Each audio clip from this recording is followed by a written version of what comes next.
I'd like to lead us into the Pledge of Allegiance. If we can all please stand. I pledge allegiance to the flag of the United States of America and to the republic for which it stands, one nation, under God, indivisible, with liberty and justice for all. Thank you. Welcome, Toastmasters. Voting. You're voting in the ballot. It will be best speaker.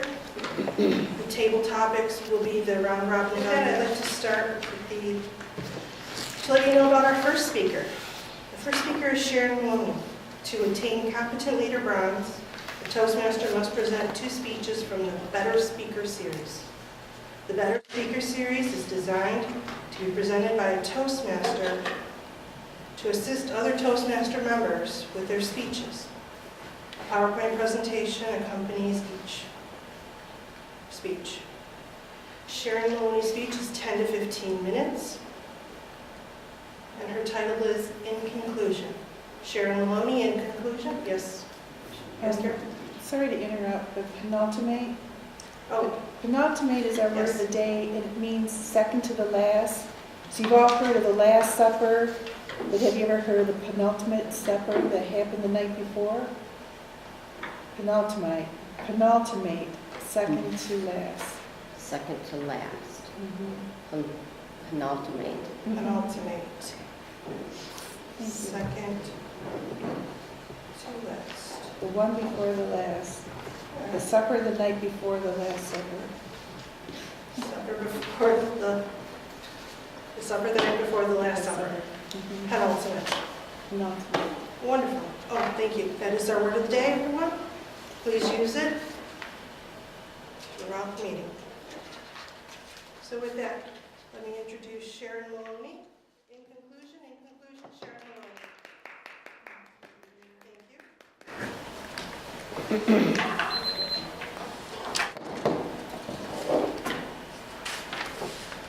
Okay. Hi, fellow Toastmasters. Good morning to you. This is about how to conclude your speeches. And it's needed, for me, it's the penultimate task before getting my silver for communication. You can tell I'm into the silver right. It's my smooth delivery. Okay. Concluding your speech, Better Speaker Series. A good conclusion will help you reach a sense of closure. It shows that you're ending, and you can use signal words like in conclusion, or in summary, or let me end by saying. These will help the audience let you know, let you help. You can make an impact. They'll remember the last thing you say longest if you say it in a striking, forceful, and meaningful way. A successful conclusion should take less than 5 to 10% of the entire speech. So in a 10-minute speech, that means your conclusion should be about 30 to 60 minutes long. Seconds, 30 to 60 seconds long. Some closing techniques are to use a quotation. If you use a quotation, it should be short and very direct, very to the point,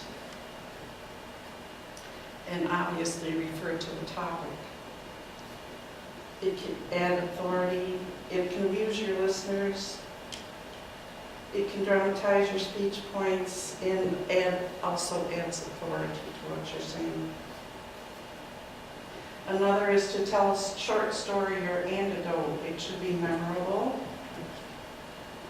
personal, short, quick. It should develop quickly and reinforce your message. Another is to call for action. if you do that at the end, be sure to be very clear about the action that you want them to take.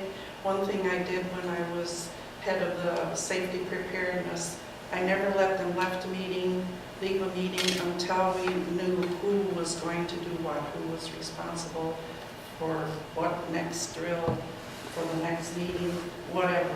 It had to be very definite.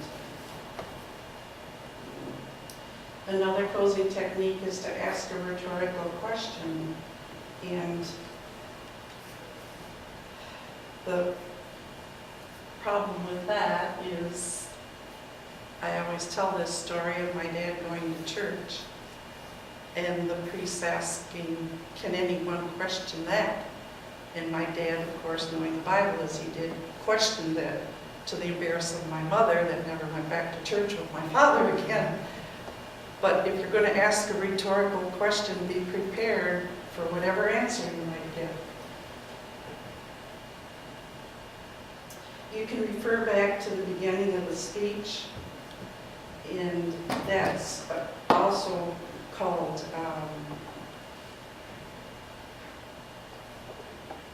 well, you can refer back to the beginning of the speech, or you can refer back to the title, which I think is very clever if you use your title and then close with your title.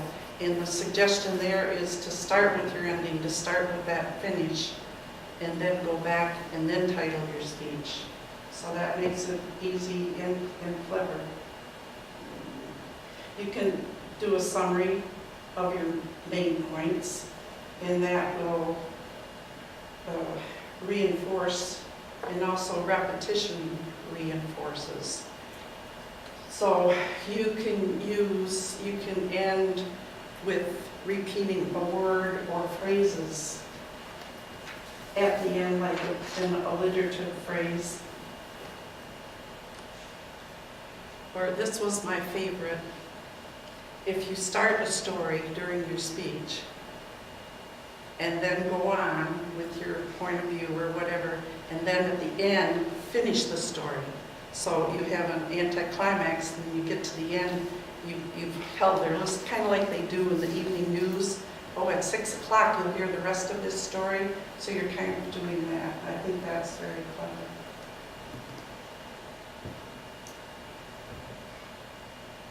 To succeed, you can memorize your conclusion, be sure to end on time, and refrain from adding new points.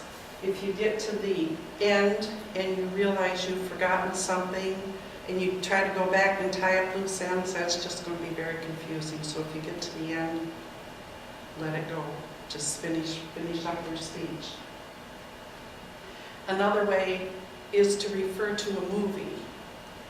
And what came to my mind was that in conclusion to Sharon's speech, someone said, frankly, Charlotte, I don't give a damn. And I was thinking of the theme for this meeting, and it was wishful thinking, because the phrase that kept coming to mind were, if wishes were horses, beggars would ride. Which, of course, you understand that people wish all the time and they would ride instead of walk. It wouldn't be so hard, so I understand that part. But I know somebody who wished for a pony. And yes, it was 30 years ago, but now that she's married and she has a pony. You know, her and her husband have a small farm, so she got her wish. She worked for it, but technically she got her wish. The manual is interpretive reading, project number 4, the play. With that, Carol will read a portion of Arsenic and Old Lace to complete project number 4, the play, the interpretive reading manual. The object of the project is to adapt a play for interpretive reading, to portray several characters in one reading, identifying them to the audience through voice changes and movement. Carol's long-standing objection is to stretch using her voice, and having the opportunity to take on several voices is a great exercise to do just that. It is fun to interpret others' words instead of being so focused on one's own messages. With that, Carol Durling, Arsenic and Old Lace.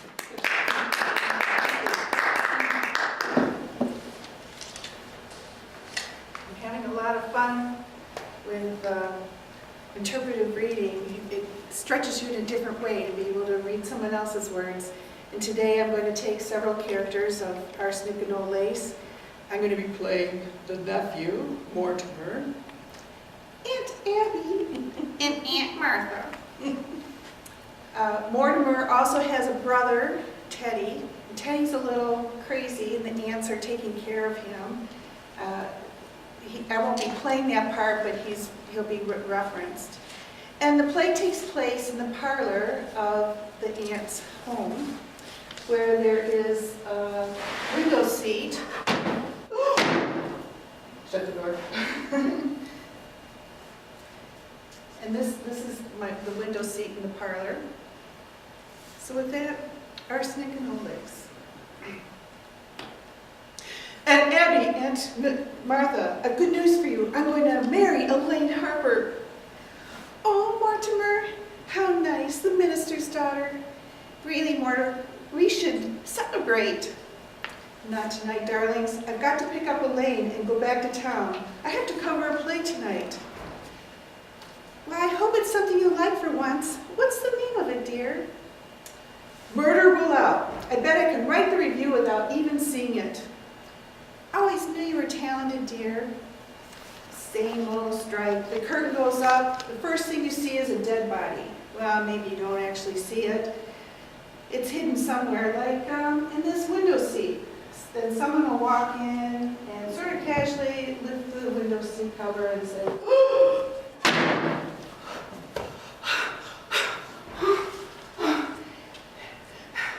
Aunt Abby, Aunt Martha, there's a dead man in that window seat. Now look, aunties, let me say it again slowly. There's a dead man in that window seat. Yes, dear, we know. You know? Well, of course. Oh, honestly, I never thought Teddy would get... Listen, you're planning on sending him to that sanitarium, aren't you? Happy deal? Yes, dear. It's all arranged. Elaine's father bought the papers over this afternoon. Here they are. They're ready for Teddy to sign. Well, he got to sign them right away. Tonight. If they ever found out he killed a man, they'll... Oh, Teddy, he didn't do that. He did. He didn't. Now, Mortimer, just forget about it. Just forget you even saw the gentleman. Forget? We never dreamed you'd peek. But who is he? His name is Hoskins. Adam Hoskins. That's all I really know about him. He's a Methodist. Yes, but what is he doing here? He died. Aunt Martha, a man just doesn't crawl into a window seat and die. Oh, Mortimer, don't be so inquisitive. The gentleman died because he drank some wine with poison in it. Elderberry wine. How did the poison get in the wine? Oh, well, we put it in the wine because it's less noticeable. Tea, if you put it in tea, it has an odor. You put it in the wine? Yes, and we put Mr. Hoskins in the window seat because Elaine's father was coming for tea. Then you knew what you had done? You didn't want Dr. Harper to see the body? Well, not at tea. That wouldn't be very nice. Now, Mortimer, dear, you can forget all about it. Teddy's down in Panama right now. Panama? You know, the cellar. He's always called the cellar Panama. And the steps over there are called San Juan Hill. He's down in Panama right now digging the locks. You mean you're going to bury Mr. Hoskins down in the cellar? Of course, dear. That's what we did with the others. Well, I don't think you should. Others? Well, yeah, the other gentleman. Well, wait a minute. Let me get this straight. When you say others, do you mean others? More than one? Yes, there's 11, isn't there, Abby? No, dear, this makes 12. Well, you know you shouldn't really count the first one. After all, he just died. Just died? Well, Martha means without any help from us. Mr. Midgley was his name. He was a Baptist. He came in here looking for a room. It was right after you moved to New York, Mortimer. It didn't seem right to leave the body in that lovely room empty with so many people needing it, so we advertised and Mr. Midgley applied. He was so lonely, no kith or kin. We felt so sorry for him. And then when his heart attack came, he sat there, dead, in that chair. Remember, Martha? It was like old times. Yes. Grandfather was a doctor, you know. He always had a cadaver or two around the house. Only Teddy insisted that Mr. Midgley was a yellow fever victim and had to be buried at once. So we buried him in Panama. Yes, he looked so peaceful, didn't he, Abby? Oh, so serene. And we made up our minds right then and there that if we could help other lonely men find some peace, we would. Okay, so that's how it all started. A man comes walking in here and dies? Oh, well, of course, we realized we couldn't depend on that. Always happening so. Mortimer, you know those jars of poison that have been up in Grandfather's laboratory all these years? And your Aunt Martha has such a knack for mixing things. Well, dear, for a gallon of elderberry wine, I take 1 teaspoon of arsenic, a half teaspoon of strychnine, and a pinch of cyanide. Well, that's got to have quite a kick. Oh, yes. As a matter of fact, one of our gentlemen said, how delicious. Look, Andes, I don't know how to explain this to you, but you can't do things like this. It's against the law. It's not a nice thing to do. Well, I mean, this has gotten to be a very bad habit. We don't stop you from doing things you like to do, Mortimer. Why should you interfere with us?